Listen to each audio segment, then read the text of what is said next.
Hey guys, it's Ericosa here, and I am back with another video. And in this video, I am so glad to be joined with the host and creator of Gorm TV, which is a web show that tries to ignite a kind of difficult and critical conversations about modern Ireland with members of diverse communities.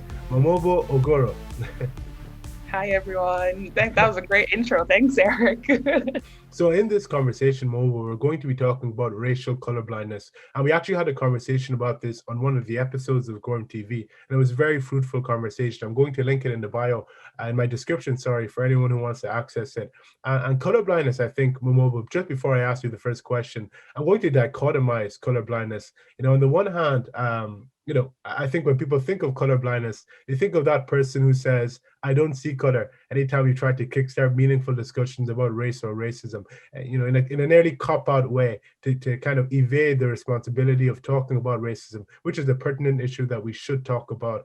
That person who just doesn't want to see our racial differences and doesn't want to acknowledge the fact that racism does exist and there are problems that exist based on race.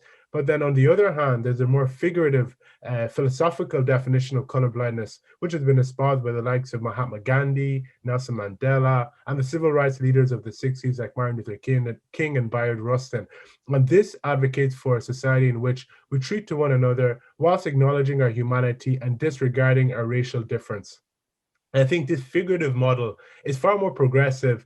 And unfortunately, the literal model of colorblindness, that person who tries to opt out of difficult conversations about racism, has kind of blemished the latter, blemished the metaphorical way of seeing colorblindness and as a model of interaction with human beings. So on that basis, I want to ask you whether you think a metaphorical, more figurative way of seeing colorblindness, where we treat to one another without regard to race, is what we need to adopt. Use the term in our Gorm TV conversation, conscious colorblindness, where we acknowledge the fact that there are racial problems, but try to treat to one another as human beings first. Do you think this is a model we can uptake when it comes to talking about race?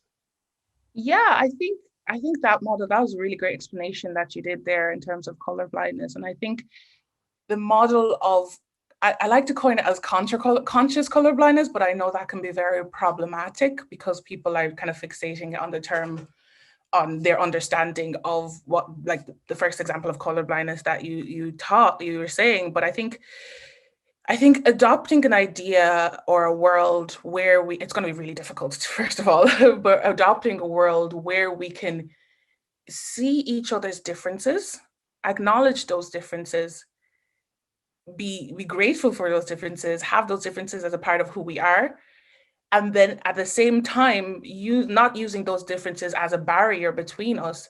That's the kind of world that I personally want to see, and I, based on my background as a social psychologist as well, is the kind of best way moving forward. Because a lot of times, and historically speaking as well, a lot of times we as humans, we kind of accentuate those differences. And so social psychologically speaking, when we see those differences, people kind of put themselves in groups. And when you have your in group and when your self concept and your emotions and your dignity is tied to that in group, you kind of better your in group and denigrate people who are different to you.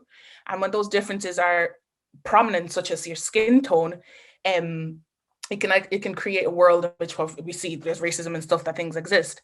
But again, if we going back to the initial concept of what you had of color blindness, if we just eradicate that whole history, yes, we know race is a construct and everything, but the effects of racism, such as colonialism, such as psychological effects of racism and things like that, if we just ignore that and say we don't see colors, rainbows, and sunshine, that kind of is very problematic, and that can kind of perpetuate the racist ideology or racism that kind of exists in society. So I think it's very complicated conversation because it's really hard to do, because things like skin color are so prominent, it's so prominent and so evident. And we start to differentiate from, like, let's say 2, 3 years old in terms of skin color, in terms of differences. So it's going to be really hard to kind of get to that idea of that society where we see each other's differences, we know the history that is behind those differences, but those differences are not, let's say, factors as to why you can be my friend or you can be my employee or things like that, if you get what I mean. So I hope that answered the question. Yeah, it did brilliantly. First and foremost, I like to agree and concur with what you said. Absolutely. And just to say two things before moving on to the next question. First, yeah, this was actually said, I think I pointed this out in our conversation on Gorm TV, that the reason why I would myself personally favor what you described as conscious color blindness is because what I like to do when we're kind of looking at two opposing ways of seeing things is look at both of them at their extremes. Conscious color blindness at its most extreme, produces a society in which we treat to one another without regard to race. There may be problems that exist within society that disproportionately affect people because of race, but they won't be a result of racism, because racism cannot flourish in a society where we're not racially, in a conscious way, treating to one another. It may be because of tweaks or features of systems which need to be acknowledged. This is where conscious colorblindness comes in, and where we actually are conscious of the fact that there are disproportionate impacts. But at its very worst, the biggest problem is a disproportionate impact as a result of whatever. But that's not a result of racism. And racism cannot exist in a society where we see one another as human beings first. Look, we may pick a different difference, as you said, to discriminate against one another, but race won't be paramount. But race consciousness at its most extreme can produce racism, preferential treatment as a result of race. It can produce bias and extreme forms of racial preferential treatment, which can result in things like violence and the like. So I think at the extremes, colorblindness, although it's flawed, conscious colorblindness, it gives us a very profound and solid basis upon which we can build kind of an arena in which we can discuss race and move forward.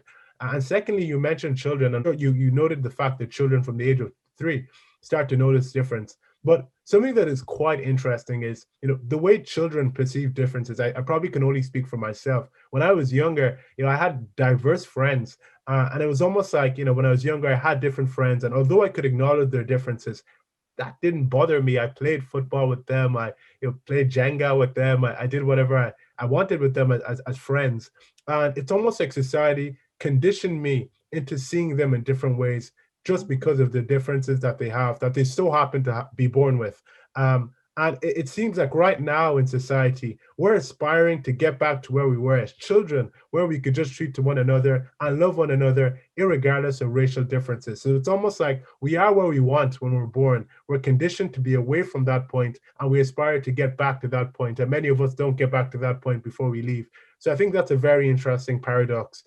Before moving on to the next question, do you have any comments you'd like to make? Yeah, I think I was just thinking in terms of your analogy as a child, of like being a child and us trying to get back into wanting to be as children and seeing each other as like equal human beings in society.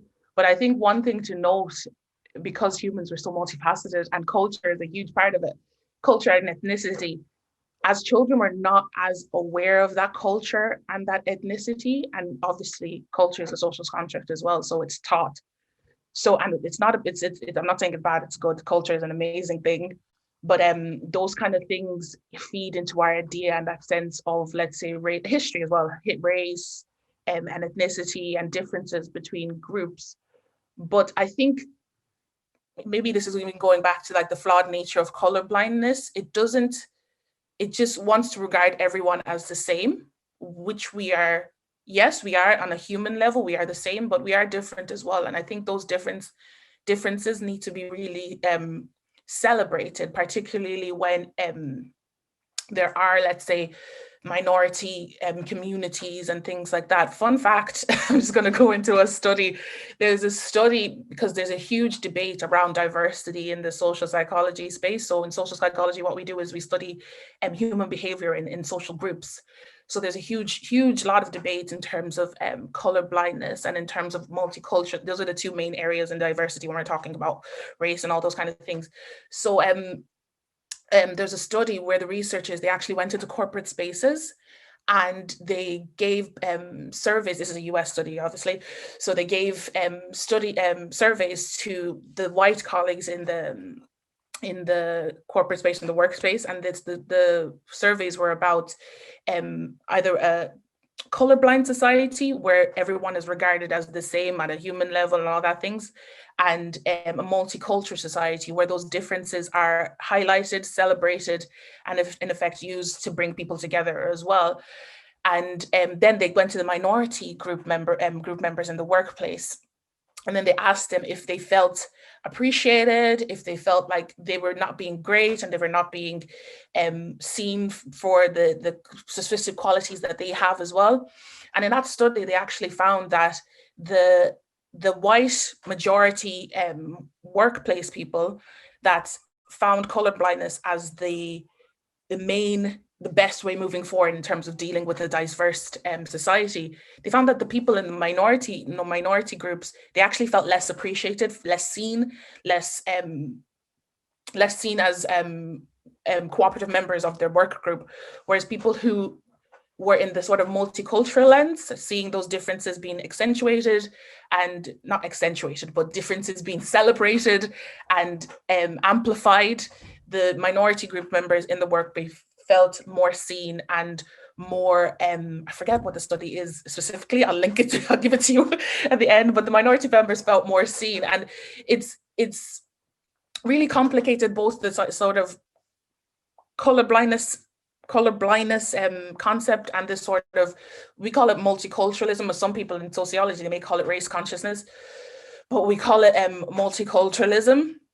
And it's really hard kind of getting that middle, and there's flaws in both areas of that sort of ideology of accentuating differences and not accentuating differences. So it's really, I like to be in the middle sort of kind of, and that's where I come with the term it's a conscious colorblindness, and being aware of those differences, highlight those differences, but at the same time not having those differences be the be all and end all for treating people of a certain background in a certain way. So I don't know if I'm coming across well, but that's it's just a fun study to show the differences between, let's say, colorblindness and multiculturalism, because both in effect are trying to kind of navigate or try to create the best way of having a diverse multicultural society that we do live in today in Ireland.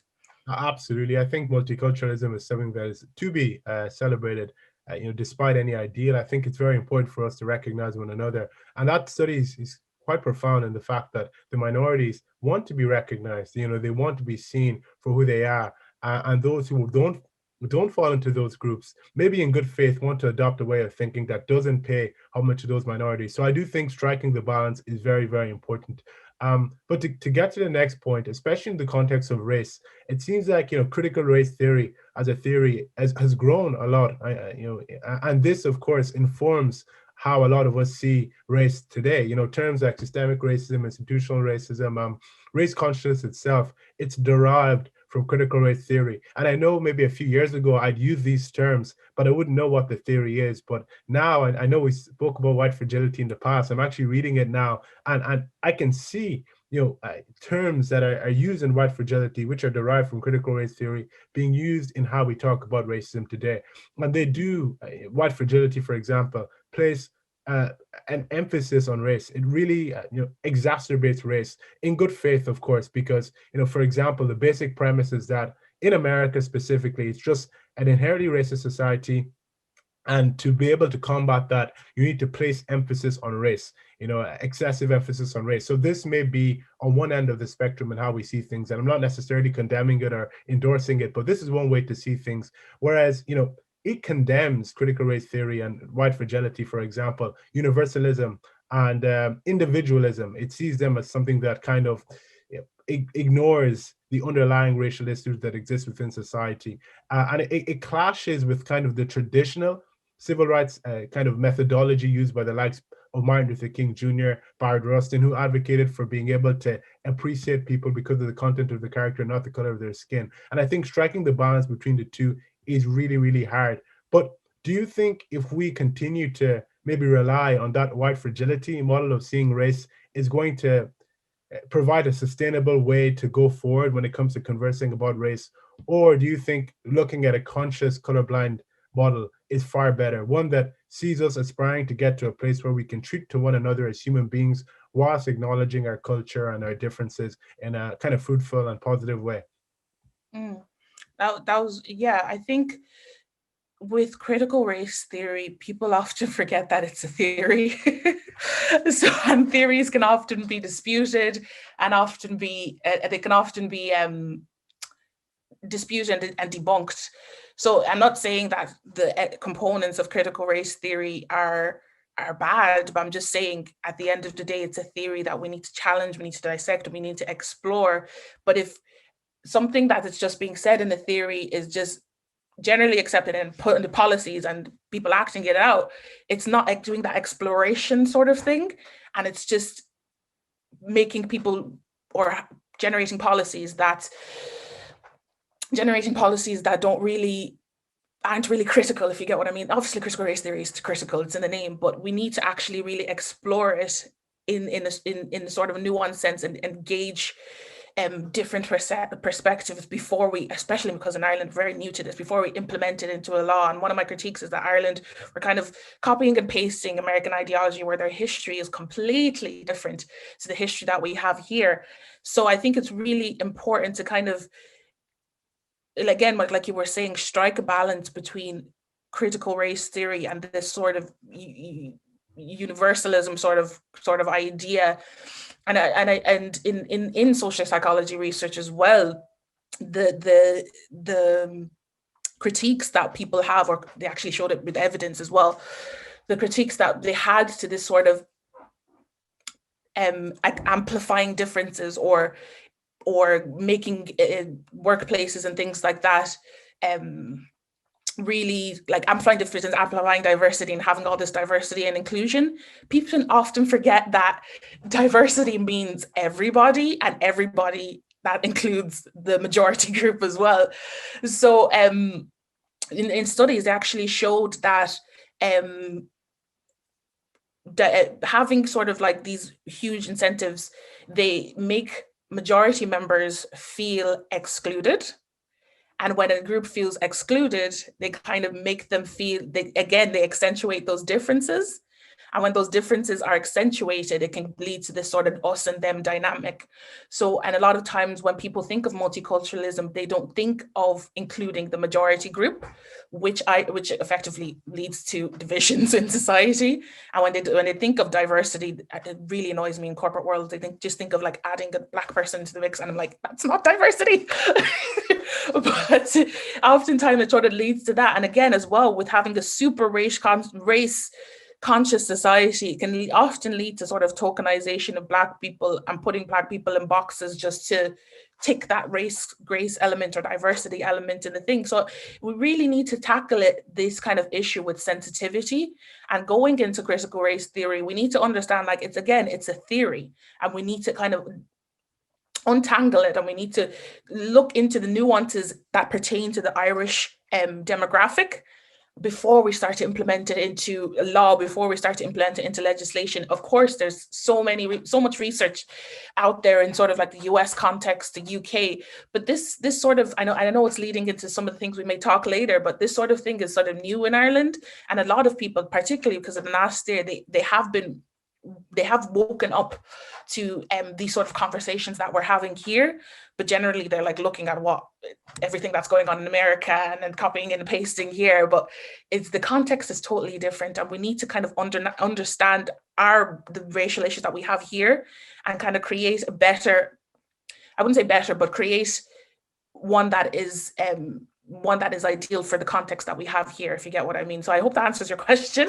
Create one that is that has that sort of conscious color blindness, that appreciates the differences between peoples, are conscious of those differences and the history behind them, let's say whether it may be because of race or maybe because of sexual orientation or religion or gender or whatever, but again, not have those as the fundamental elements of how you treat people, how you hire people, how you have people in classes and all those kind of things, if you get what I mean. Yeah. Wow, that was wonderfully nuanced in a way that I think a lot of Irish and American thinkers who discuss critical race theory completely miss. I do agree with you. From reading Robin DiAngelo's book and some other writings from critical race theory more recently, I've tried to immerse myself in it because it has such a huge influence on the culture, and we borrow the terms from critical race theory even here in Ireland. And we don't necessarily understand the theory. And I am a massive believer in what you said about us constructing an Irish dictionary to talk about racism that takes into account our unique experience, because I think it does more to serve communities on the ground rather than using an articulation that might be out of touch with the communities that we're trying to serve. But things like CRT and D'Angelo's book so far, it's like it's meant to help minorities and Black people by adding emphasis to race, but making such assumptions that I am in constant need of assistance because of the amount of melanin that permeates my skin, like just breaking it down to a simple level, I think it's just backwards, in my opinion. And I think going forward, we do need that conscious approach where we're able to acknowledge issues that exist pertaining to racism, but not necessarily ascribe things to race. Because racism, after all, I think in a racist society, what could happen to the victimized group is they're mistreated because the majority group might ascribe connotations and definitions and inject meaning into the color. So it gives you a reason to demonize that race. After all, this happened with the North Atlantic slave trade. The idea that Black people were inferior gave the perpetrators of violence a reason to perpetuate that. But what we need to be doing, I think, is detaching words like supremacy, superiority, inferiority, detaching that from race to the point that is reasonable so that we can interact with one another and appreciate our differences, but move forward in a way that doesn't see us treating to one another with regard to our race. So this is what I believe, just following what you said. So any comments to make before we move on to the next question? Yeah, I think I would disagree to some extent, because I think language is important when it comes to understanding certain things about society, if you get what I mean. So me, I'm always like in the gray area with all these sort of things, because I'm like, I can see your perspective, I can see your perspective. But I think like removing words, and I know supremacy is a heavy word and things like that, but removing that as well can lead to its perpetuation too, if you get what I mean. So we need to be conscious of it, say it, and then we can detangle it, if you get what I mean, and then we can dissect it. And then if people want to change, we can change it. But just ultimately just removing it and say, oh, it's not there. No, it's not there. We know it's there, but removing it, I would say that we need to say it, call it what we know it as, and then from there we can start to detangle it. And because I do believe, like, I love music, makeup and hair and stuff like that. So when beauty standards are based on the sort of European centric beauty, and that's based on white supremacy, but that's the language that we have right now. So I think if you want to go towards that society where we have this sort of conscious colorblindness, we should use the language that we have now, detangle that language, and then ultimately create something new. But we can't just like disregard it, first of all, before we actually dissect it and see it head on, if you get what I mean. Yeah, no, I'd agree with you totally. I think that it was a flaw in what I said. I think there was too much of a linguistic focus in what I was saying. I should have said, in tandem with what I said, that in the process of removing these words, you're not only removing the words from the color, you're removing all the consequences attached to the words from the color, if you know what I mean. So saying things like white supremacy to articulate things that are genuinely white supremacists. When we detach supremacy from the word white, we're not simply detaching the articulation, but we're also detaching the consequences, like Eurocentric beauty standards and things relating to history that see us learning it through a particular lens and not through a more universalist lens. So you're taking the word and everything attached to the word with you, if you know what I mean. But moving on to the next question, and I think this is particularly pertinent for us here in Ireland. The conversation about race has really just kickstarted. I think we do need more and more people pioneering that conversation. And when it comes to it occurring on a national level, it's only now disseminating onto that level. So I think we really are at defining stages when it comes to how we go forward in regards to race. And the model we choose when it comes to talking about race is incredibly important, because when I look to America, the whole idea of attaching meaning and connotations to race versus detaching meaning, which is what I'd be a proponent for, I think they opt for the former method. And this is the approach that's being taken to tackle racism. So to tackle racism, as you said, ideas like diversity and equity are being kind of distorted to take into account things like CRT in an absolutist way, not in a critical way. And it seems like race is so a part of the genetic makeup of the country that it can never move away from it. And although race is incredibly pertinent in saying that, it shouldn't be defining. And I think it is defining in America. And I fear that if we adopt an Americanized model of talking about race, absolutely, I'm Yeah. fearful for the future. So, what model do you think we should adopt? Do you think a conscious colorblind model where we embrace the ideas of universalism? After all, Martin Luther King Jr., who was responsible for a lot of the racial progress in the USA, believed he used a kind of Christian articulation. He said, "We're all one in the eyes of God." This is what he used, this universalist message, to bring people together and allow them to see issues as human issues before they saw them as male issues, female issues, or racial issues, which is unifying. Should we adopt these ideals or a more race-based way of going about things? Yeah, I think we should adopt. I always say that I am Mamobo before I am a Black woman or before I am anything. So I think we should see, I believe that the vast majority of people in Ireland, they they see and they believe that each and every human, we're all humans, and at the end of the day, we are deserving of dignity and respect.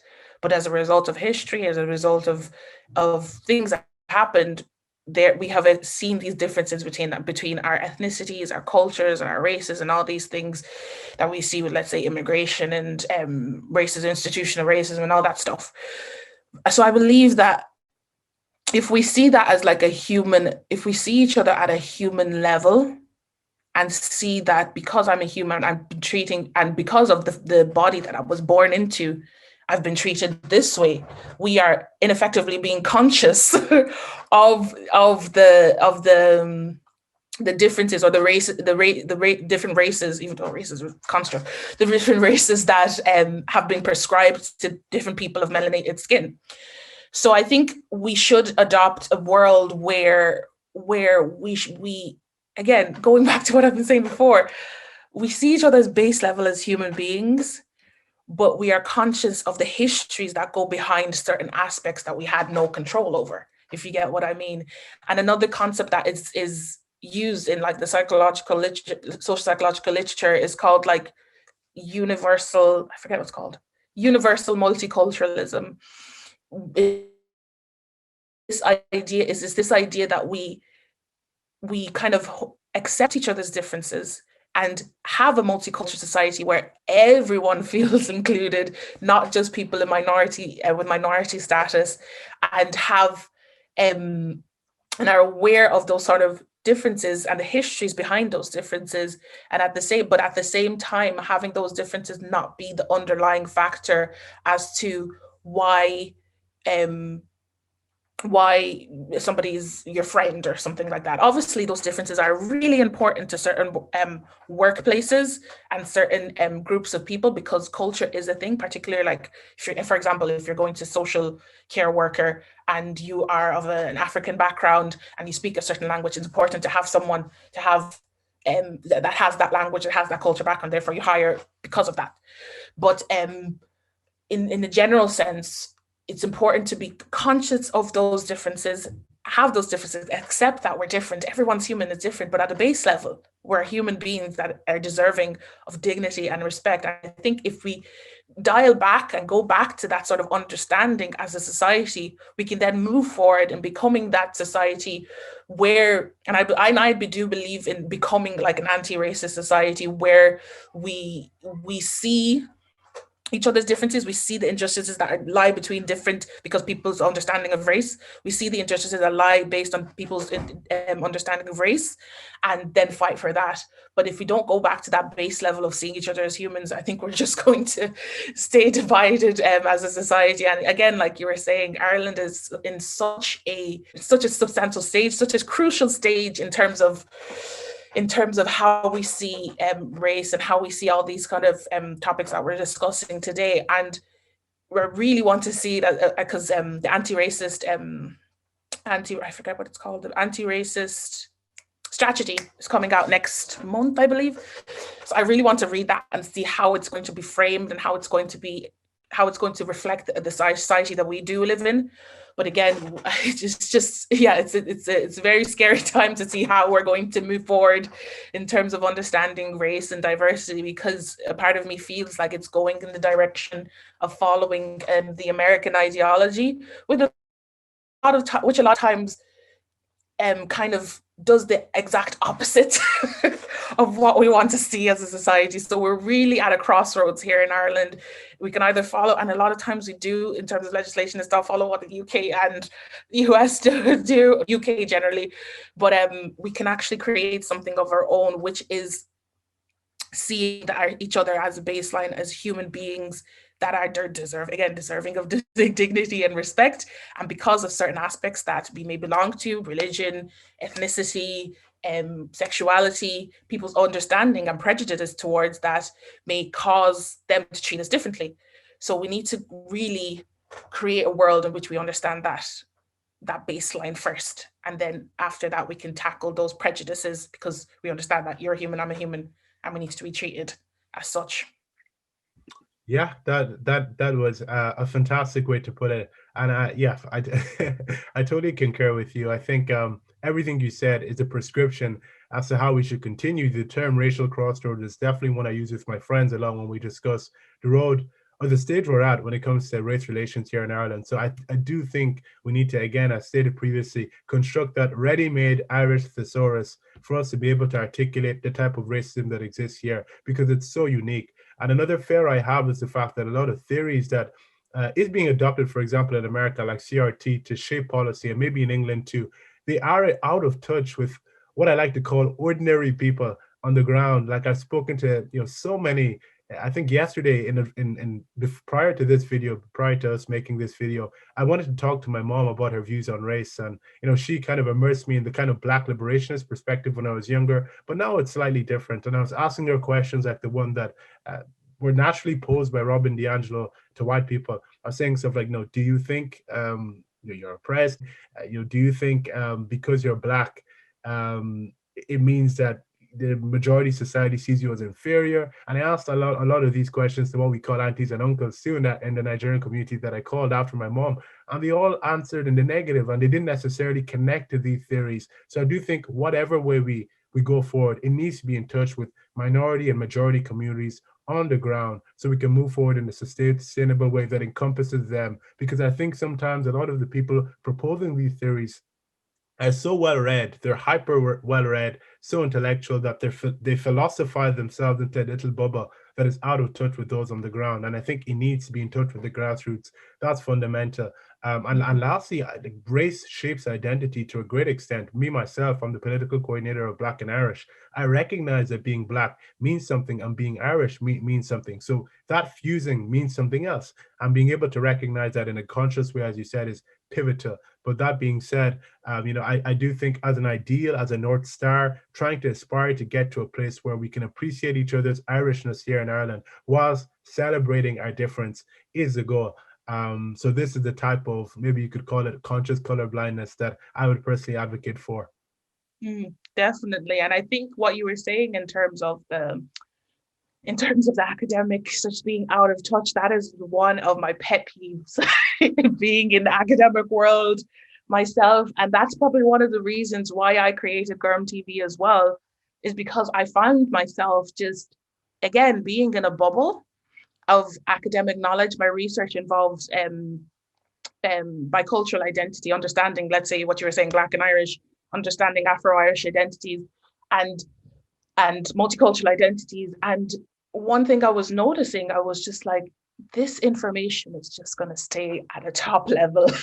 And it may be in policy and things like that, but it's not, the people at the ground, they don't understand this. Yes, they can articulate some of the things that I'm saying in their own language, but it's not being, there's no path, if you get what I mean, between the people, the academics, and the people on the ground. And the people on the ground, I think this conversation is very beneficial for them, because it kind of helps them understand the how their policies and things that are made. And it's really beneficial as well, because part of my work and my previous work was on participatory research. So it's so important to have a space where you have research that's not like working, that's not where like your general people, because usually for social-based research, you have participants that are normal people. So it's important to have research that your participants, they're not working like for you, but they're working with you. So they're the ones that are adding questions to the research that you're doing. They're the ones that are giving feedback. Again, the grassroots organizations, the NGOs and all the things that you work with. It's super important to get their voice in the research and their intake of and understanding of that research, because again, it's going to stay in that sort of huge, like, intellectual bubble that researchers often stay in, and it's not really healthy when it comes to translating that research back into society. So participatory research, it's really sexy now in academia, but participatory research is super important when it comes to especially in the social science world, when it comes to translating that back. And again, I think what you were saying in terms of understanding different elements of race, ethnicity, culture, background, it's super important. And the language we use as well, super important when we want to establish that world where it is, quote unquote, I keep forgetting it. It's conscious color blindness. So it's super. And for me personally, I like to say I like to say I'm Afro-Irish, because it's removing, let's say, the race element of it and bringing in more the ethnicity element of it, because you can already tell I'm Black. So so I like to say that I'm Afro-Irish, because because Blackness is already something of its own, but it encompasses and it creates that sort of ethnicity which is more richer, in my opinion, than ideology surrounding race. So yeah, that's my opinion on that. Yeah, well, I think on that note, we'll conclude. I want to thank you so much for hopping on this video, Mamobo. You're fantastic and spoke brilliantly, and definitely provided a lot of food for thought that I like viewers of this video to engage with, especially when it comes to shaping this conversation about race going forward in Ireland. Yeah, so thank you so much. I hope to definitely have you on going forward in the future. And yes, please, in the description, guys, I'm going to link Gorm TV, the Instagram page and the YouTube page. You're going to be able to, if you tap onto the link, see some of the videos and some of the posts on the Instagram page. Super exciting stuff coming for the future from your own Mamobo. So please make sure to check it out and follow Mamobo on Instagram too. Thank you. Okay, thanks so much.